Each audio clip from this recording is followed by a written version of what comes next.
welcome to the True Crime Squad. I'm Kristi Brower, and I am here by myself today.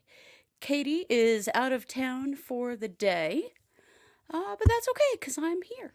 So, welcome to the show. Welcome all of you in the chat. I see a lot of you are here already. Welcome, Kristi, Tom, Kathy, Victoria, Jamie, Sand Willow, Gran, Amy, Jennifer, RJ, Rhonda, and all of those coming in.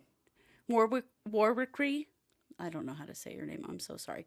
Jacqueline, Tina, hey, all of you. Thanks for joining us on this Tuesday afternoon. There's Christine and Lion and Deanna and another Jennifer. Irene, yay, we're so glad you're here. I am so glad that you're here. Nice to see you all here. I hope I said it right. Okay, I'm glad to hear that. Maybe I won't ever say it again so I don't get it wrong. Warwickry, that was not as good. Brandy, hello. Still really thinking about all of you affected by Hurricane Helene. Hope you are safe and doing well and getting your needs met. Please let us know if there's something we can do. I always feel very helpless in situations like this because I live in Idaho. We don't have hurricanes. I'm also not independently wealthy and able to do a lot. So, I just hope y'all are getting everything that you need and are safe because I'm really thinking about you. I can't imagine what you're all going through. Those of you who've lost homes, who've lost loved ones, who've lost your entire town, that is that is awful, and I'm so sorry. So, because I am here by myself today, I just picked one case that I wanted to share with you. Today, we are going to talk about this little girl right here, Morgan Nick. Morgan Nick is a missing child. She disappeared on June 9th of 1985. She was abducted at a Little League baseball game. This was in Alma, Arkansas. Happened at about 10:30 p.m. I can totally picture this because a lot of our kids have played softball, and sometimes you play way into the night when it's really hot. They play later, and use the lights and stuff. Morgan had asked her mom if she could go catch some fireflies with friends. And her mom let her go. She says later she was hesitant, but decided to let her go and do what she wanted to do. Morgan was 6. She was last seen at 10:45 p.m. As people were getting ready to go, and a bunch of them had been in a sand pit and they were emptying out their shoes. And other kids remember seeing Morgan doing that. Some of her friends reported seeing a creepy guy talking to Morgan as she was putting her shoes back on. And not long after, when the game ended, Morgan's friends didn't come back with her. They came back and she wasn't there.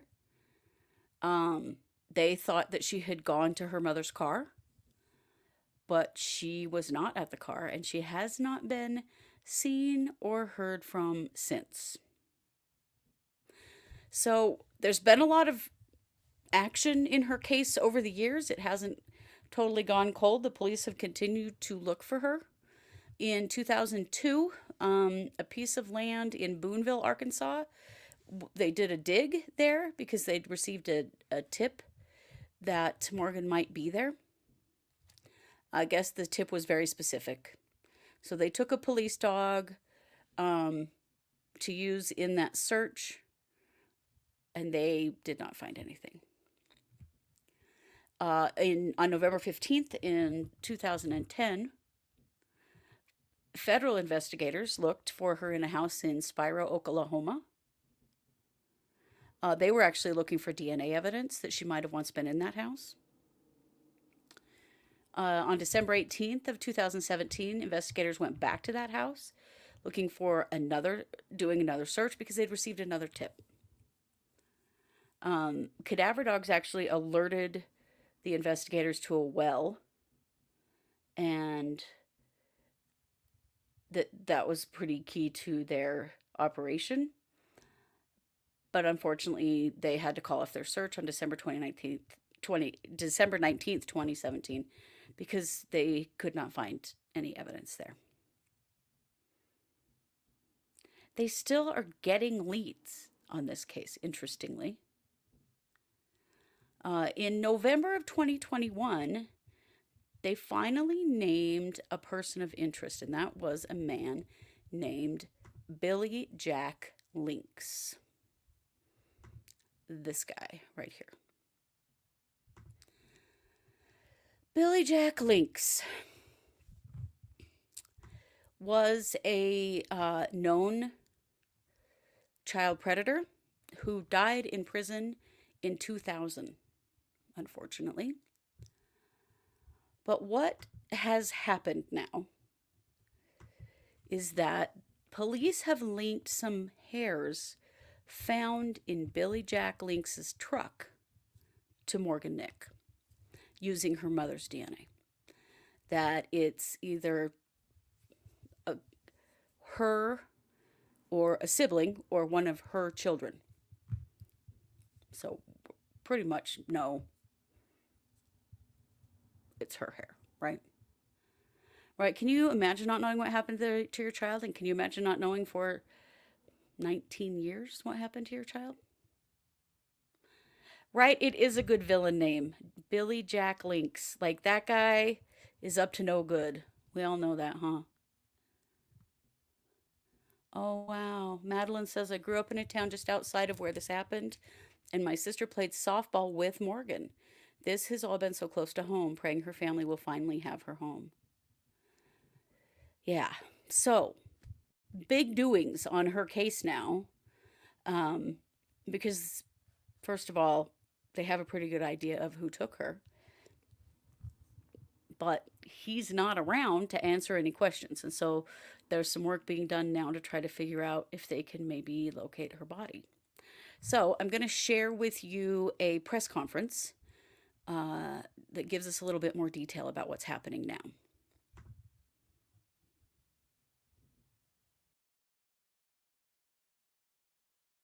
Of advanced analysis processes that's available at Ortham Laboratory, which is based in Texas. Detective Taylor conferred with a representative of the lab and learned, among other things, they had been successful in developing DNA profiles from hair with or without roots.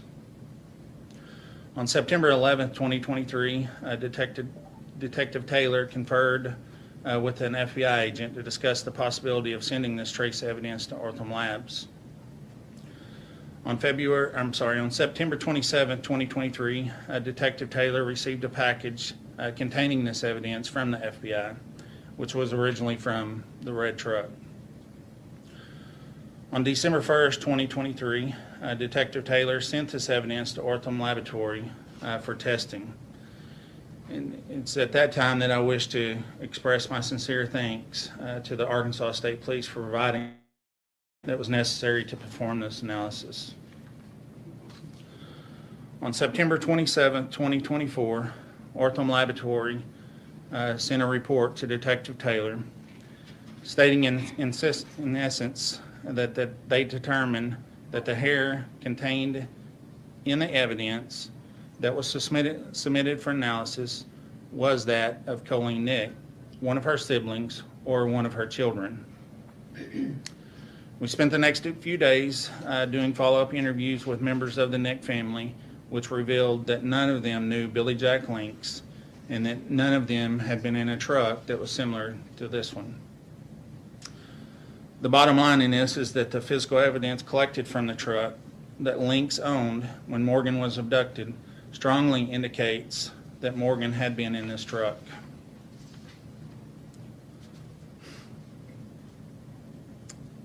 Billy Jack Lincks died in the year 2000. I think the most important thing here is Morgan is still missing. But we've reached a point where we can concentrate on one suspect to determine the circumstances surrounding Morgan's abduction. How was she taken from the ball field? What happened next? Did Lincks have help in abducting Morgan or concealing his crime all these years? And where is Morgan now? I can tell you today that this investigation is not over. It is ongoing and active. In the wake of this development, we're working to expand our understanding of Lincks and his activities. This includes, for example, additional interviews and re-interviews of known associates, and locating any additional physical evidence. This is where we need your help. We ask that every member of the public who might have information that can help answer these questions contact us at 1-800-THE-LOST, which is the number for the National Center for Missing and Exploited Children.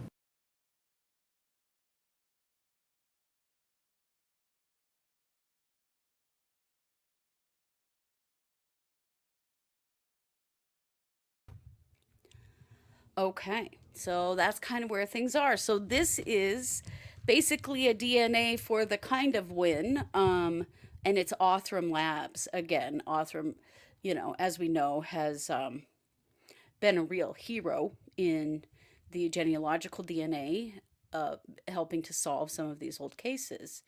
And it was them again in this situation. I wanted to say also, Christine says, I'm from Arkansas and it was so sad. We all hung out at the ball field with our kids. Everything changed when she went missing. I'll bet it did. I can't imagine how scary that must have been for all of the other parents, realizing it could have just been their kid that went off with some creepy dude. And yes, some of you mentioned Colleen, her mom, Morgan Nick's mom. She has been a real champion. She started the Morgan Nick Foundation, which is a foundation that helps to find missing children.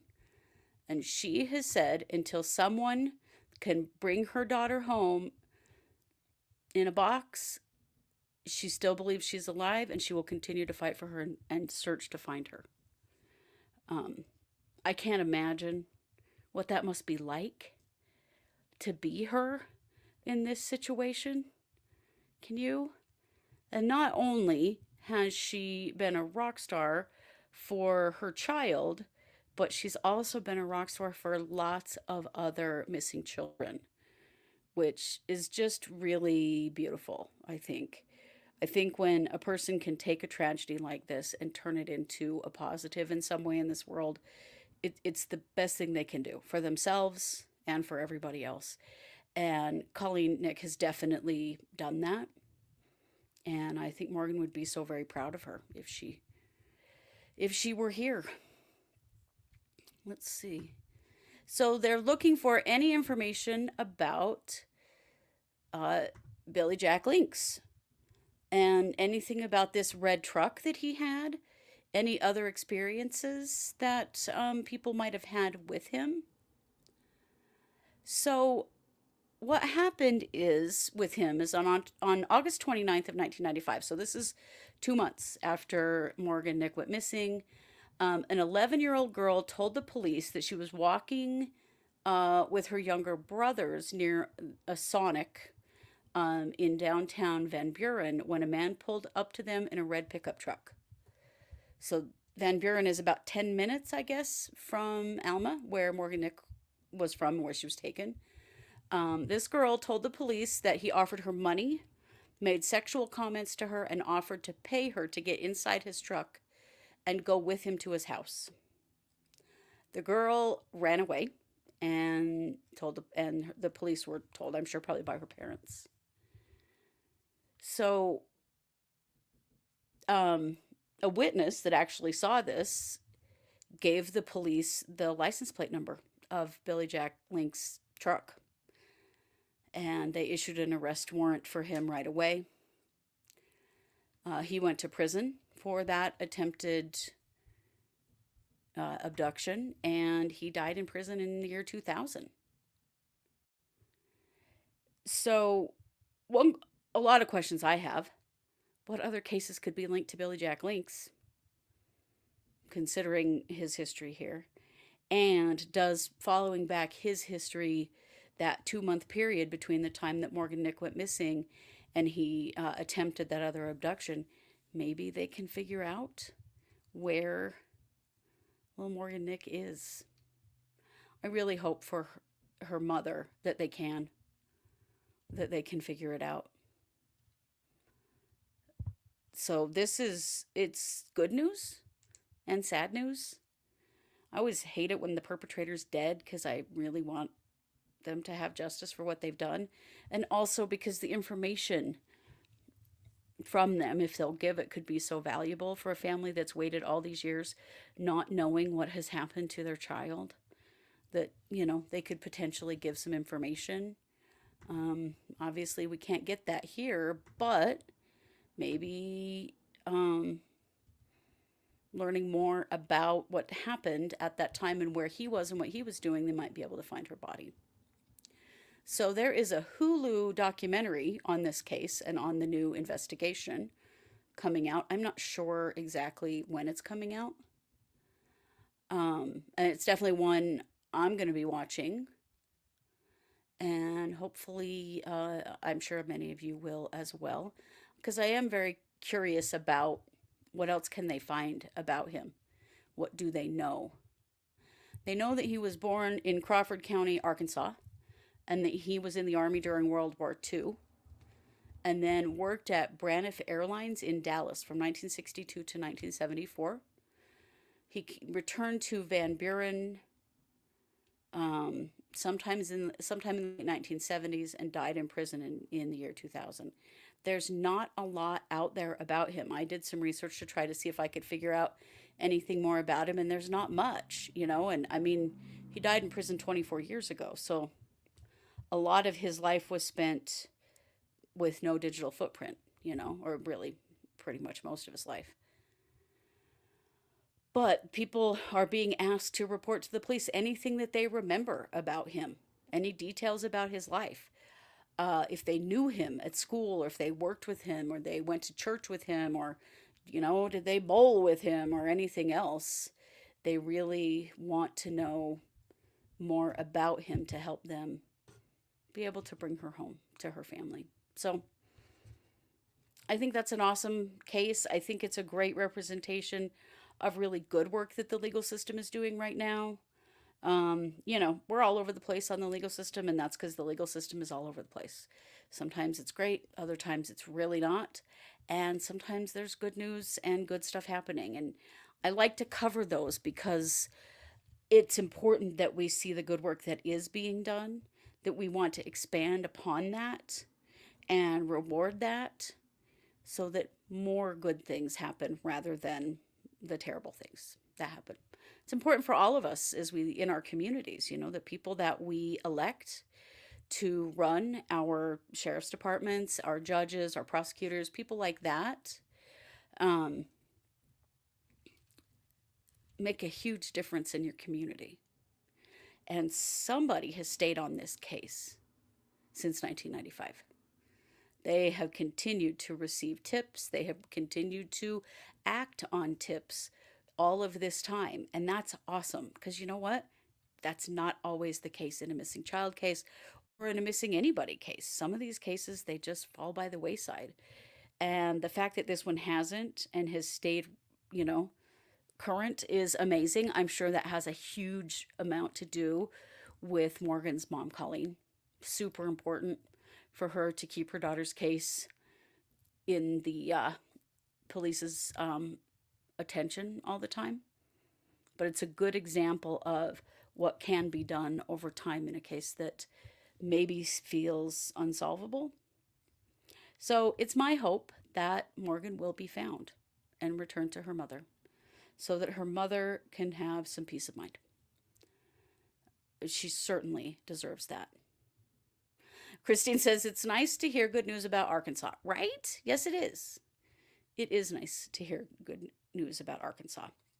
I want to tell you about something I'm going to start doing. And we talked yesterday about that we got monetized on TikTok, and we're going to continue growing our TikTok. That's really important for us and is, hopefully going to help us make up for some of what we've lost with YouTube uh, and their monetization. But I'm going to start doing a weekly watch party that is free to everyone. And I'm going to watch a documentary on camera on a live stream and discuss it. Just tell you what I think, um, give my impressions, any knowledge I might have about the case. And you are welcome to come and join the live, and then you can, join the conversation. So I'm going to be posting those up. If you go to TikTok, we're True Crime Squad on TikTok. Go find us there and follow us, and then you'll get notifications. I'm also going to start posting it in our Discord. I am going to pick a regular day and time. I haven't done that yet, but that's something I'm working on this week, is to pick a regular day and time that I will be doing these, so that you can kind of get used to that. But then you can tune in on TikTok if you would like and join a live with me while we watch something. I think the first one I'm going to do is the Casey and the Casey White and why can't I say her name? I am doing that only on TikTok. Yeah, we're just trying to encourage growth on TikTok because of our new status with them. And if you can't join me over there, that's okay. It's totally fine. We're going to still do all the stuff we're doing over here as well, and we'll be adding new things. But that's something that I'm going to be doing on TikTok. Vicky, that's it. Would love it to be Europe friendly. And Emma, you'll have to help me with that because I don't know exactly what that means. Do you have not the same access to some streaming channels? Help me understand, Emma, if you wouldn't mind, because I'm not totally sure. Uh, are there some of the streaming apps that are better than others for you? This first one is going to it is a Netflix. It's the Vicky and Casey White story. Y'all probably remember that situation. She was a prison supervisor. I will announce the video ahead of time. Yes. I'm just going to be sharing it all. I'll try to remember it here on the show, but I'll also be sharing it in our Discord, just in our general channel. I'll let you know. Streaming services have different content in different countries. Okay, that is good to know. Um, I will do my very best with that, and maybe, I'll give you guys a heads up about what it's going to be. You might actually watch it on a different platform than I do. Time friendly. TikTok is great. The time frame is perfect. Good. Oh, this time frame is okay. That's good to know. Irene says I make fun of my husband for having a TikTok. I tell him, "What are you, 12?" I'll tell you what, Irene. TikTok used to be a kids dance app, and it isn't anymore. It is an everything app. Honestly, I've learned so much from TikTok. It's amazing. So I will be posting in our Discord the name of the program, because you might be able to just get it somewhere different than I can. Um, and I will, give you some heads up on that, and I'll try to, I'll report, let you give you a heads up on it here on the show as well. But we'll pick a day and time. I'm quite sure it's gonna be. I'm just gonna say this because I'm quite sure this is what it's gonna be. It's gonna be Thursdays at 3 p.m. Mountain, which is the same time now as this show started at 3 p.m. Mountain today. I'm gonna do Thursdays at 3 p.m. Mountain for the TikTok lives. I think that'll be really fun. And it'll just depend on the length of the documentary. The first one, the Casey and Vicky White documentary, is an hour and a half long. So it'll be an hour and a half. And it'll just depend on when we do it. So anyway, I am excited. Good, Emma. I'm glad to hear that.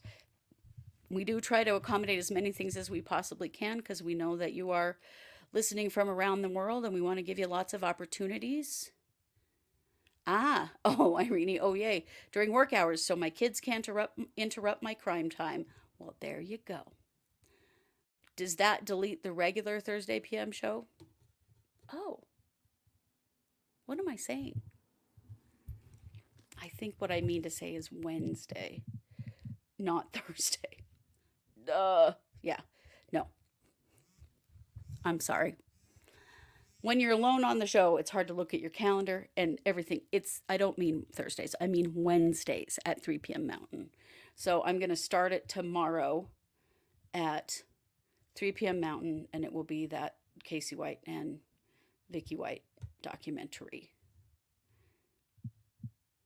And I will just be a live stream that you can pick up on TikTok, whether you use TikTok on your phone or you use it on your computer or whatever. Whew, right? Sorry. Gosh. So Thursday 3 p.m. show will just be like this one. And Wednesday will be the TikTok live stream. I will be doing that starting tomorrow. So I'll put that out in our Discord too, in case you didn't hear it today. Where streaming? So streaming, it's from Netflix, and I'll be streaming on TikTok.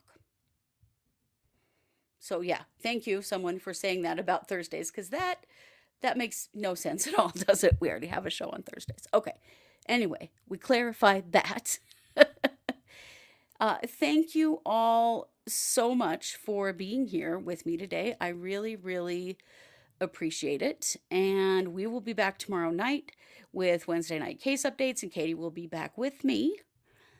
In the meantime, go check out what we have on Patreon. We just released 2 new episodes. Go follow us on TikTok. Watch our videos all the way through. Like them, give them a little comment. Helps us out. Helps us to grow over there, and maybe we'll be able to not worry about monetizing again here on YouTube. They've been so darn nice to us. We're kind of thinking maybe we don't want to do that. So with that, I wish you all well. I hope that you are all safe and sound. And as usual, thanks for being here. This has been another production of the True Crime Squad. Bye, everybody.